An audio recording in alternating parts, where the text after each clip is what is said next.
time began.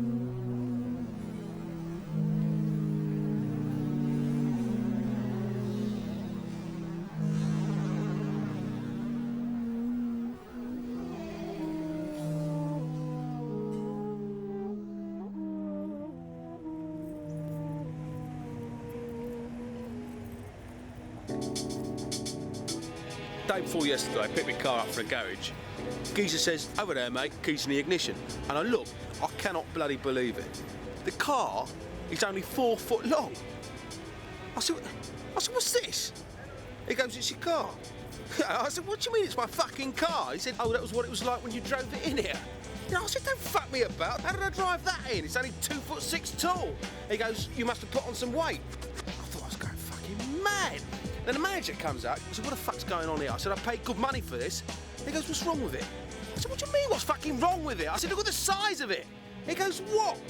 I said, "It's only about 4 fucking foot long. What the fuck have you done to it?" Then he says, "Oh, well, that's how it came in." He goes, "I particularly remember that one because I used to have one myself. A fucking 4 foot Vauxhall Carton, though, fucking yes." And I said, "Is that it then?" I said, "Is that what I have to drive away?" And they said, "It's your car, take it or leave it, it's up to you." So I just had to fucking squeeze into it, didn't I? Fucking knees round my ears.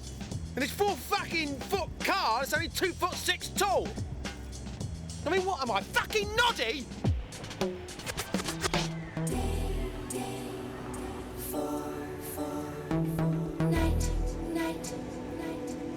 Fucking noddy?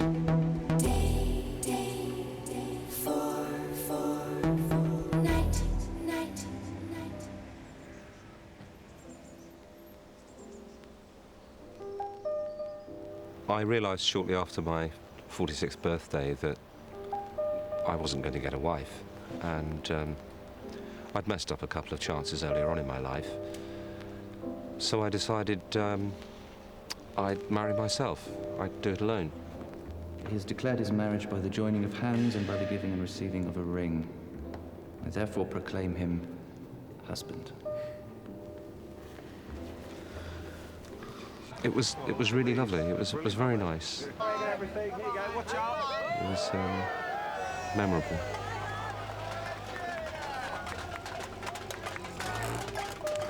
Sometimes if I meet a woman or a young girl I find I get along with well, or might meet and go out sometimes, or meet them at work. And sometimes I think, oh, I could have married her. But I'm really very happy.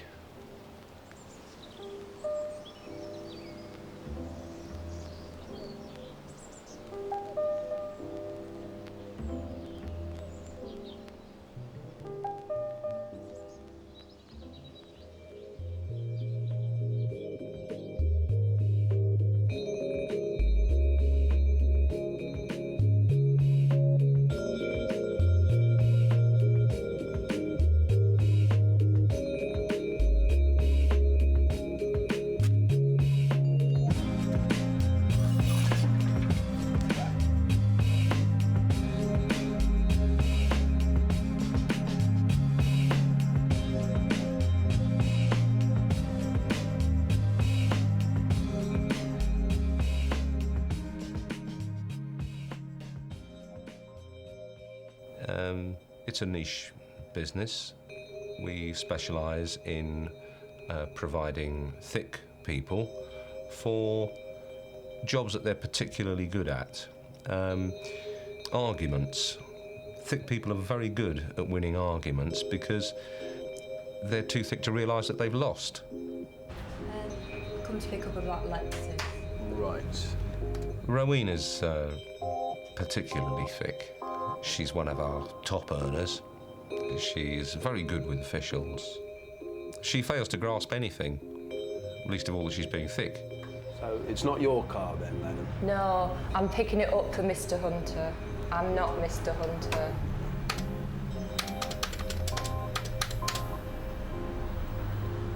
Okay. Fill that form in for me, and that'll be £165, please. It's worth more than that. It's worth about £12,000. No, £165 is the fine you have to pay. Don't see why I should pay £165 when Mr. Hunter's already paid £12,000. No, you're not. Look, I know Mr. Hunter owns the car, but it was parked in a restricted area. Right. Do you know what a restricted area is? No. Well, it's an area where there are parking meters, right? Do you know what parking meters are? Yes, I know what a parking meters are. Right. And your Mr. Hunter's parking meter was over time. He hasn't got a parking meter. The one he was at. He was at a meeting. Yeah, well, his car was at a parking meter and he didn't put enough money in it, right? He puts his money in the car. Well, he should have put it in the parking meter. You put money in the parking... No, he puts it in the tray. I'm saying he didn't put enough money in the parking meter. And I just said he puts his money in the car.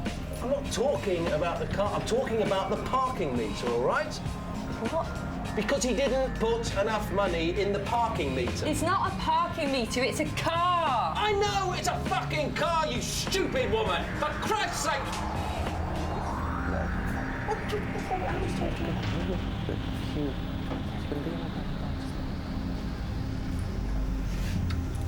All right, madam, you can take the car. Off you go, it's yours. I can take the car? Yes. Ooh. Thank you very much. Right. You didn't have to shout at me like that. Yeah, could you leave, please? Do you do car washes at all? Go away. Just it's got quite dusty and...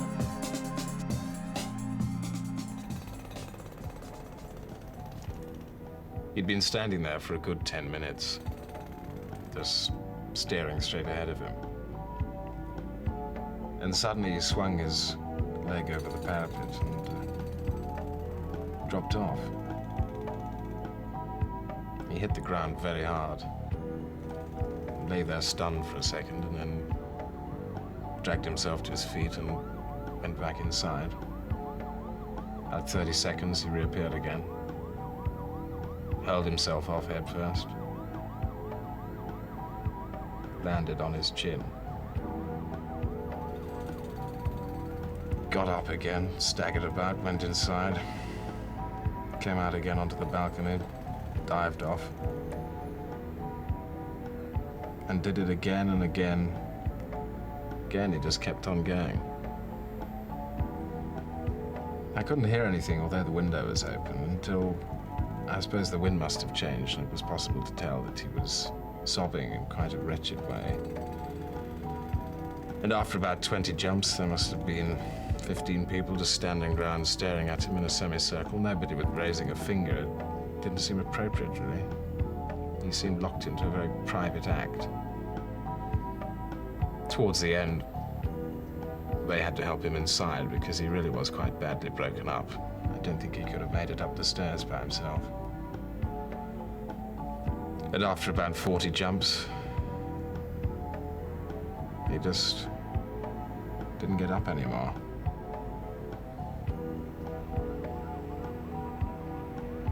Apparently somebody asked him what he was doing, and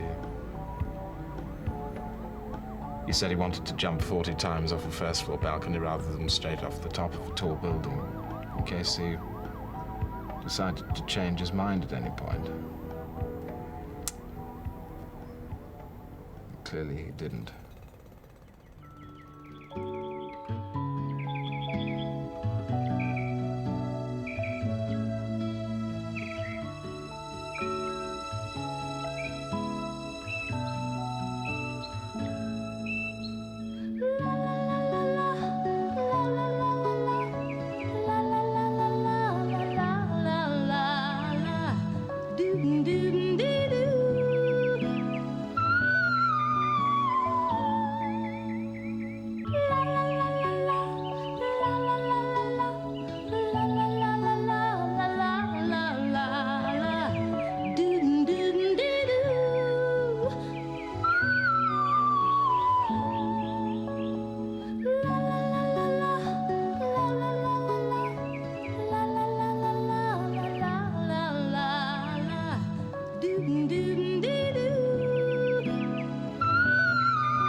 bloody right you have. You've got to understand, it was nothing. Oh, fuck off, Simon. Look, I love you. I bet you said the same to her. I don't give a fuck about her, okay? You expect me to believe that? It's just a spur of the moment thing, and it meant nothing. Nothing? Yeah, it was just... I didn't even know her name, for God's sake. Well, how come Lana saw you smogging on the pavement? Oh, she said that, did Yes. she? Yeah, well, that's bollocks, Lucy, because my hand was over her mouth. So, I didn't even get one kiss off the woman. Because I was bloody raping her. See? Really? I've never even met her before. I mean, I was out of there as soon as I'd done it. I'm not going to see her again, am I? Promise. Come on, you're not a nut. Oh. Come here. Sorry.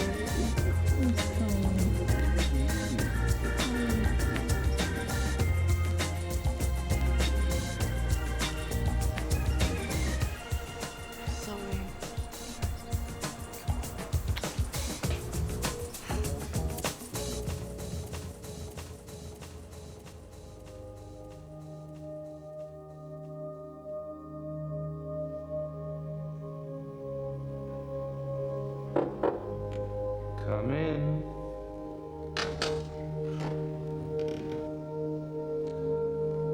Ah, good morning. Do come in. Have a seat.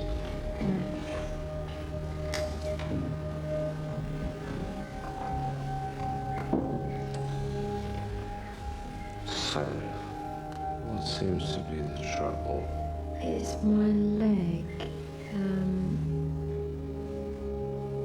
It's really painful.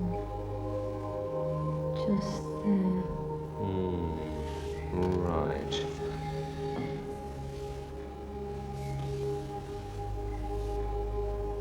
Does that hurt?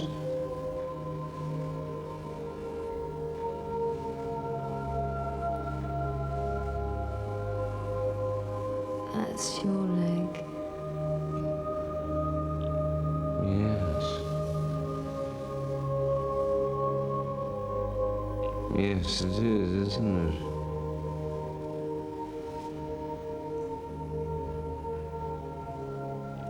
It's much nicer than yours.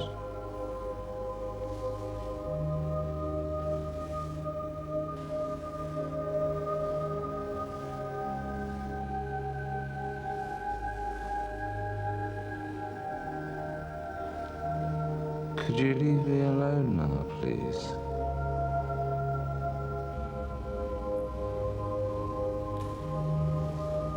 This isn't my